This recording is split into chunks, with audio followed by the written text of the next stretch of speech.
My name is Jason, and welcome back to I Have a Story. I am breaking outside of my normal broadcast schedule today to bring you this update. Doing my social media network has really opened me up to a lot of people, and I've gotten heard by a few. I'm still asking people to help me grow and build and try to get heard even more. But I had a few days ago a federal employee, is all I will state it as at this point, contact me. I had seen my channel and asked if he'd come visit. Sure, I'd be happy to visit with you. So he came yesterday and we spent several hours talking. And amongst a lot of what we talked about, there's two stories I want to share with you. One of them, this goes along with what I've been talking about, not wanting to turn into China. I want the vision for our children to be what it was when I was a child. You get to be who you want to be. Grow up and live in a free country. That's not what's taking place. We're going the opposite way as dictatorship control. I want freedom. I want freedom for my children. Freedom is what gave us so much, so much. Without freedom, what do you have? You're a slave, but we're so against slavery. So he was telling me, in order to be a federal employee and work for the government now, you have to have an app on your phone where they can not only track you, your location, where you go, they also can monitor your text messages, your phone calls, all the apps that are on your phone and everything you do on your phone, your camera, your everything. And if you don't, you cannot work for them. That's dictatorship.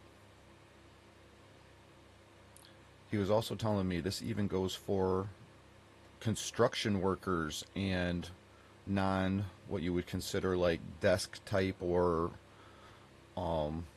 law enforcement type federal employment. He said if you even are just a carpenter working underneath the federal government, you are now considered a extension or an employee of the government. And even as a construction worker, you must put this app on your phone and you must allow them to track you and every movement you make and everything you do. Now this really scares me in today's light when we see the most corrupt government in power today that can just sit and blatantly lie to our face over and over, who can blatantly take our money from us and just give it all away and just dumped our country right into the ground and turning us into a third world country. So much to talk about that. That's for Politics Tuesday. So if that's not scary enough, and when he told me that, my jaw dropped, and I was like, yes, that's scary.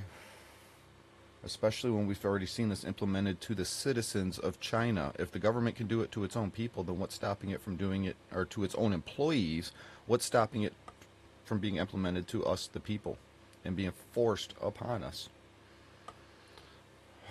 It's light. Been having problems with the eyes, and we've had some cloudy days, and the white light from the clouds and bright white cloudy days really affects my eyes, and it's been really hurting me to sit here by these windows. But he also told me through that yesterday that not only is that implemented, but on that app you are also signed into a contract that says when you see something that goes beyond what the government considers their list of approval things, you are to document it. There's a app on the application, there's a camera that you take a picture and submit it. Activities that the government would consider and deem against their, I mean, today what do I see is against anything that not with their ideology. It's not about freedom and safety anymore. It's all about ideology, because ideology is what keeps us safe, right? But you take a picture, or you essentially narc on the person. Could be for whatever reason. I'm gay and this person doesn't like being gay, so I'm going to narc on them. Not only do you get that option, you get paid for it. And not just paid. They give you a store, and they give you credits to a store that is owned by them. and it's all their merchandise and all their products with all their labeling and names on it. And you get to spend, when you accumulate enough money for all the perks you do for the government, you get to spend that money in their store and buy their stuff. Did anybody on here watch my video about Black Mirror and the episode about that? Here, I'll just link it up and you can watch it. Again, movies and TV show us an awful lot. And what I've seen in movies and TVs is really coming to life today. And those movies and TVs were considered horror movies, sci-fi that was scary. But yet this is our reality. That's scary.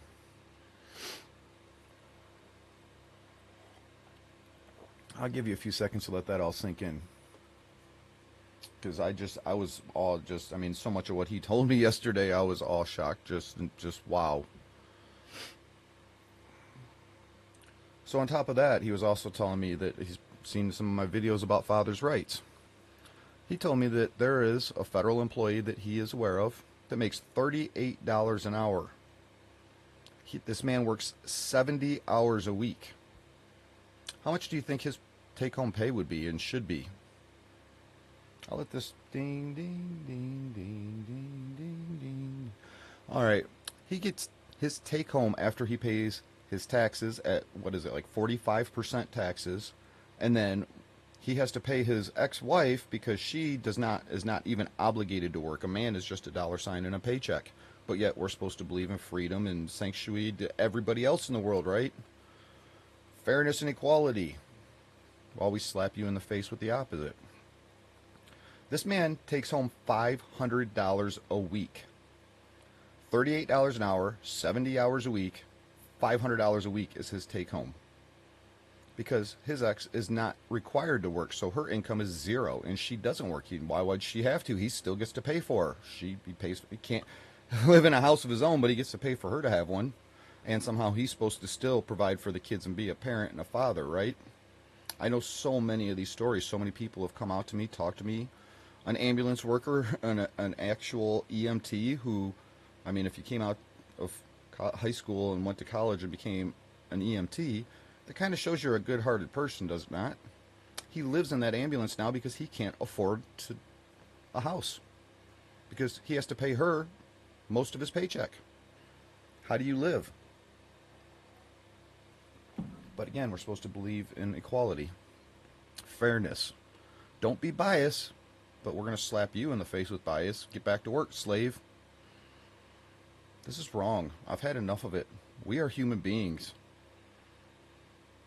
And he told me so much more. Those are just the two stories I want to share today.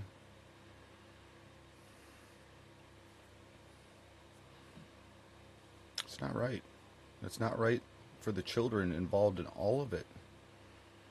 I've been sharing those stories, and I'm telling you people, how am I supposed to sit here and keep squabbling over all these other things I hear everybody else squabbling about? Abortion rights, illegal immigrants. We need to keep paying for all these other people.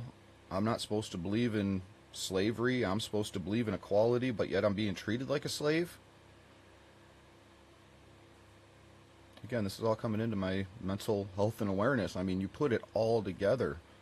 I understand most people can't. There's so much to it that they struggle with. Your head just spins. I'm one of those people that you can throw me an overwhelming amount of anything and I can somehow sit down and my head will spin in the beginning, but then I start picking out pieces, and that's how it works. It's that simple. You just pick a piece here, pick a piece there, start putting the puzzle together. And there's reasons why people are struggling so badly with that today. Stay tuned. October 1st, I'm kicking off my mental health and physical health awareness, and the things that I've learned, that if you've been following along and see that I see what so many people don't.